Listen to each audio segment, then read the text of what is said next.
Estamos de volta. Vamos seguir aqui com a nossa receita de bolo para a identificação da competência, né? Qual vai ser o endereçamento da sua peça? Pessoal, o primeiro ponto, muito importante, vocês identificarem se a justiça brasileira é competente para o julgamento da ação. Então, vamos lá, vocês sabem, mentira, vocês não sabem, mas existe no Código de Processo Civil um título chamado dos limites da jurisdição nacional. Se a gente for neste título, no artigo 21, a gente vai encontrar a seguinte informação. Compete à autoridade judiciária brasileira processar e julgar as ações em que, primeiro, o réu, qualquer que seja a sua nacionalidade, estiver domiciliado no Brasil. Segundo, no Brasil tiver de ser cumprida a obrigação. Terceiro, o fundamento seja fato ocorrido ou ato praticado no Brasil. E o parágrafo único diz que, para o fim do disposto no inciso 1º, considera-se domiciliada no Brasil a pessoa jurídica estrangeira que nele tiver agência, filial ou sucursal. Então, pessoal, tá morando aqui? O processo é aqui.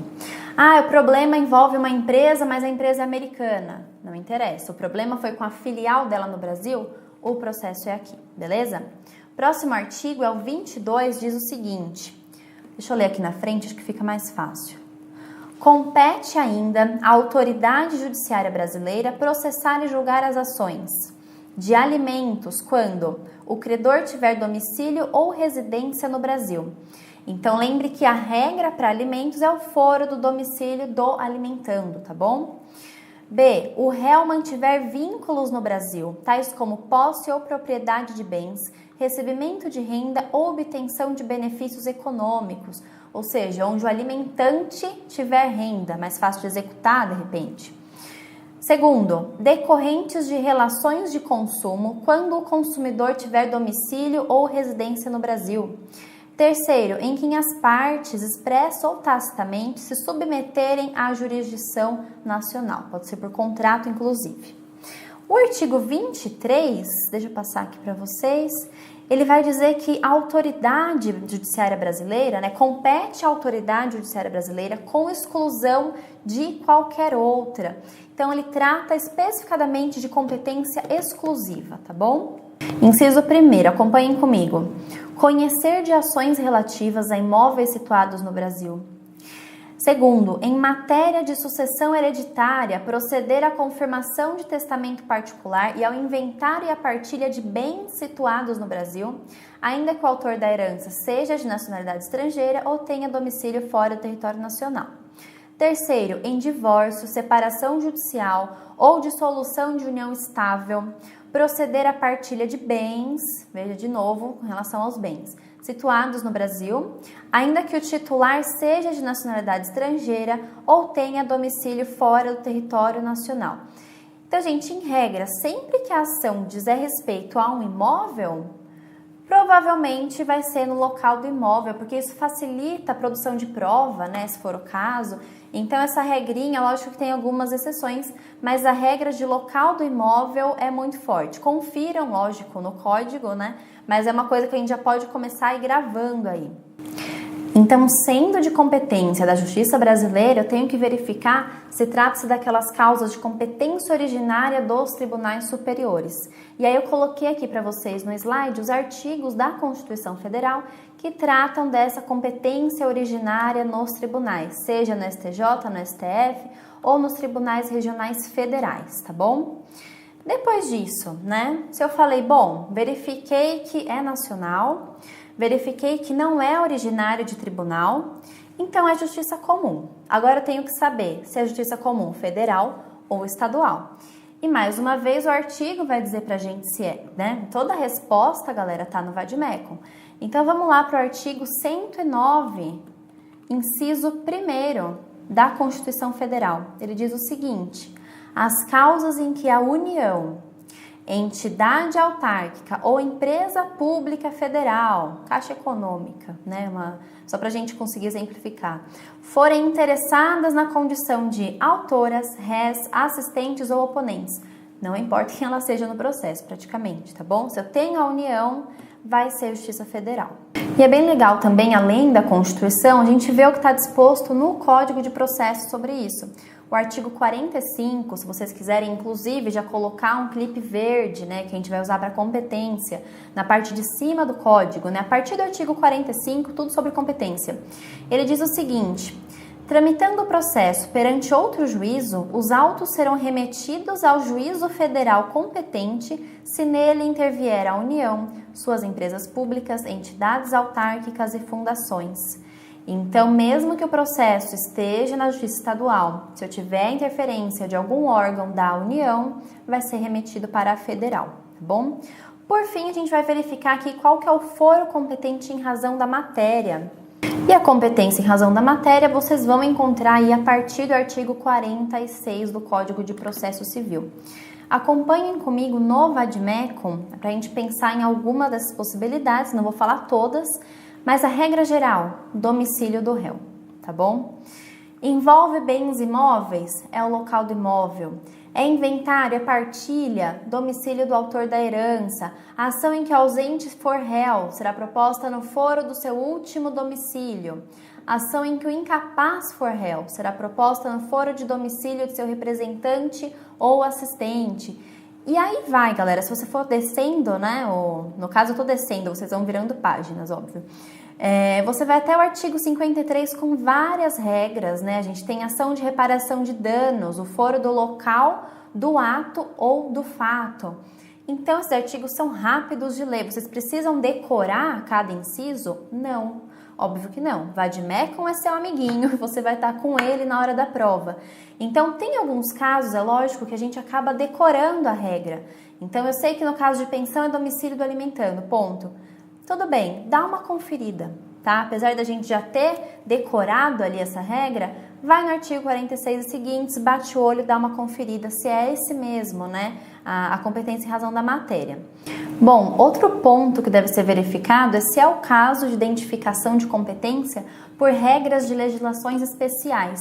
Então, deixei aqui para vocês no slide algumas regrinhas, olha lá. Direito do consumidor, artigo 101, inciso 1º. Juizados especiais cíveis, né? Lei 9.099 de 95, que traz ali as causas cujo valor não exceda 40 salários mínimos, ação de despejo para uso próprio, execução dos julgados do próprio JEC ou de títulos extrajudiciais, desde que não excedam, é claro, os 40 salários. Os juizados especiais federais também, que não podem ser esquecidos, estão na Lei 10.259 de 2001. Aquelas causas, galera, da Justiça Federal com valor até 60 salários. Então, com as regras que a gente já viu da Justiça Federal, até 60 salários, tá bom? Você vai distribuir para o JEF. E as execuções também dos julgados do próprio JEF que serão distribuídas ao Juizado Especial Federal, beleza? Agora a gente vai relembrar um pouquinho quais são aí as condições mínimas para que alguém possa provocar, né, o Estado, a jurisdição, entrar com uma ação. Então, vamos lá. Primeiro, a possibilidade jurídica do pedido, que não é mais prevista no Código como condição da ação, mas nem por isso a gente deve esquecer que ela existe, tá bom? O pedido deve ser possível. Segundo, o interesse de agir. Aqui é importante que o autor demonstre a necessidade de entrar com aquela ação. Então, ele não conseguiu resolver aquele conflito, aquela lide de outra forma. Lógico que a gente tem que lembrar o que a gente já conversou sobre a inafastabilidade. Né? Não necessariamente ele tem que resolver no âmbito administrativo, mas ele tem que demonstrar um interesse. Então, sobre o interesse de agir, cabe ao autor demonstrar qual é a utilidade daquela demanda. Por que eu estou obrigando o Poder Judiciário a perder tempo comigo? Tempo e dinheiro, né? Então, tem um entendimento, inclusive, firmado da STJ sobre isso, que diz o seguinte: não existe utilidade nas cobranças, né, nas execuções de valor ínfimo pela Fazenda Pública, porque você vai mover toda a máquina judiciária, a procuradoria, para cobrar um valor ínfimo, então não vale a pena, tá bom? Isso tem muito a ver com o interesse de agir, é um bom exemplo aí para vocês fixarem a matéria. E agora, a legitimidade. Nada mais é, galera, do que a pertinência subjetiva da ação, né? Tá falando aqui sobre as partes. Então, a gente tem sempre autorização em lei e a lei permite que o autor invoque a tutela jurisdicional. O artigo 18 do CPC diz que ninguém poderá pleitear direito alheio em nome próprio, salvo quando autorizado. Então, se for autorizado, ele é legítimo. Então, a gente vai verificar, pessoal, que o interesse de agir e a legitimidade passaram a ser tratados como pressupostos processuais, nos termos do artigo 17 do CPC, de forma que, constatando o juiz ao receber a inicial, que tem ali ausência de interesse de agir ou a ausência de legitimidade, ele pode indeferir essa petição inicial. Então, olha aqui o que diz o artigo 17. Para postular em juízo, é necessário ter interesse e legitimidade. Pelo amor de Deus, cumpram estes requisitos. E aí, no que tange a possibilidade jurídica do pedido, esse requisito passou a integrar a questão de mérito. Isso porque quando o juiz analisa o interesse de alguém romper a inércia do judiciário, ingressar com uma ação, o juiz ele avalia a pertinência e a legalidade desse pedido, tá bom? Então ele analisa o direito material e o mérito da questão. Elementos da ação, aí pra gente também recordar um pouquinho do começo da faculdade, né? Partes, causa de pedir e pedido. Eles servem para quê, pessoal? Para identificar a ação, para reconhecer, por exemplo, o fenômeno da litispendência.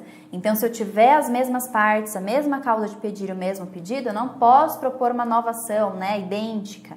Então, o primeiro ponto aqui para a identificação da nossa demanda são as partes. Como que alguém pode ser parte de um processo, pessoal? Primeiro, pelo ingresso com a demanda. Então, o autor, né, foi ele que provocou o Poder Judiciário. Pela citação, então, o réu, o denunciado alídio, o chamado ao processo. Esse ingresso ao judiciário pode ser voluntariamente, tá? Como assistente ou como terceiro prejudicado, e pode ser por sucessão processual também, tá? Que é a alteração lá, subjetiva da demanda. A doutrina ela vai distinguir parte processual e parte material. Vou entrar nesse mérito com vocês? Não, tá bom? Não vejo aí tanta relevância para fins de exame de ordem, mas lógico, quem quiser estudar, mestrado tá aí para isso, não me obriguem, tá bom? Então tá bom. Causa de pedir. Isso é importante, galera. Causa de pedir são os fatos, né? Então há também quem queira discutir que a fundamentação jurídica compõe a causa de pedir, mas isso não tem também tanta relevância prática nesse momento. Desde que você, na sua peça, justifique nos fatos o porquê que você está provocando o Poder Judiciário. Essa é a sua causa de pedir. E, por fim, o seu pedido. E aqui sim eu acho bacana a gente diferenciar o pedido sob a ótica processual, ou seja, a providência jurisdicional pretendida, né, a condenação, a constituição ou a mera declaração ali de um direito, ou sob a ótica material. Tá? Nós temos aí o pedido no mundo dos fatos, né? Qual que é o bem da vida desejado. Então, o pedido, ele deve ser certo. Coloquei o artigo? Coloquei. Artigo 322, vamos ler junto. O pedido deve ser certo. Não tentem, com medo de errar o pedido na prova, fazer um pedido genérico se ele for certo. Tá bom? Coloquem exatamente o que o enunciado disser. O parágrafo 1º desse artigo diz que compreenda-se no principal os juros legais, a correção monetária e as verbas de sucumbência, inclusive os honorários advocatícios. Então, tudo isso deve ser incluído no seu pedido, lógico. Em seguida, pessoal, o artigo 324, ele diz que o pedido deve ser determinado, tá? O parágrafo 1º diz que é lícito formular pedido genérico, desde que você precise formular um pedido genérico, tá bom? Se você tiver um pedido certo no enunciado, formule o pedido certo. Não é porque é lícito que a gente vai pôr na prova, errar e chorar. Bom, não sei porque eu tô falando isso. Inciso 1º. Nas ações universais, se o autor não puder individualizar os bens demandados, aqui ele pode fazer um pedido genérico. Então, vamos dar um exemplo aí de ação universal, né, onde eu não consigo determinar exatamente o meu pedido. Imaginem, por exemplo, que eu sou um filho distante que descobriu que o pai morreu, tá bom? Então, eu não tenho contato, eu não sei quais são os bens que ele deixou de herança, mas eu quero parte nessa herança, tá? Então, eu entro com a minha ação, só que eu não sei qual é a minha porcentagem, eu não sei quais são os bens a serem inventariados. Então, o meu pedido não tem como ser certo, ele vai ser genérico, devido à universalidade dos bens da herança, legal? O inciso segundo diz: quando não for possível determinar desde logo as consequências do ato ou do fato. Então, quando depender, por exemplo, de uma perícia para a gente determinar o pedido exatamente. O inciso terceiro: quando a determinação do objeto ou do valor da condenação depender de ato que deva ser praticado pelo réu. Um exemplo disso, pessoal, é prestação de contas, né? Quando eu peço uma prestação de contas e o pagamento do saldo remanescente. Eu não sei qual é o saldo remanescente. Então, eu vou fazer um pedido ali indeterminado, porém determinável, tá bom? Em algum momento eu vou saber e o pedido vai se tornar certo. O parágrafo 2º diz que o disposto nesse artigo aplica-se à reconvenção. Isso é muito importante. Então, isso aqui eu vou usar no pedido, tanto se eu for o autor, quanto se eu for o réu, né? Então, só para a gente finalizar aqui sobre os pedidos. Os pedidos, eles podem ser alternativos. Então, eu falo: juiz, eu quero que o mercado troque o meu produto ou devolva o meu dinheiro. Pedido alternativo. Eles podem ser cumulados. Aliás, tanto os pedidos como as causas de pedir podem ser cumuladas. Eu peguei um exemplo bem legal do livro do professor Daniel Amorim, que ele fala o seguinte: imagina... Tá, vamos me usar como exemplo. Imagina que eu saia aqui dos nossos estúdios Acton e um doido bata no meu carro, tá bom? A gente vai para a delegacia para fazer um boletim de ocorrência e ele realmente é doido, não foi com a minha cara e ele bate em mim na delegacia. Eu posso ajuizar uma ação com pedido de danos, tá? Porque ele bateu em mim, danos morais. E na mesma ação, pedir ressarcimento, indenização pelo dano causado ao meu veículo. Veja que a causa de pedir não tem nada a ver, o pedido também não. Então, eu posso pedir lucros cessantes, né? Os fatos são independentes, mas eu posso cumular esses pedidos e essas causas de pedir. Uma coisa que a gente tem que tomar muito cuidado é para que esses pedidos eles não sejam incompatíveis. Então, eu não posso ingressar, por exemplo, com uma ação de rescisão contratual e colocar um pedido ali subsidiário para que o juiz revise uma cláusula daquele contrato. Não faz sentido, né? Ou eu quero que aquele contrato deixe de existir, ou eu quero revisar as cláusulas. Aí os pedidos já não podem ser cumulativos. Bom, pessoal, então sobre jurisdição, sobre as normas processuais ali essenciais para a estrutura da sua peça, é isso que a gente tinha que relembrar, tá bom? A gente vai se ver aí nas próximas aulas. Um beijo e até mais.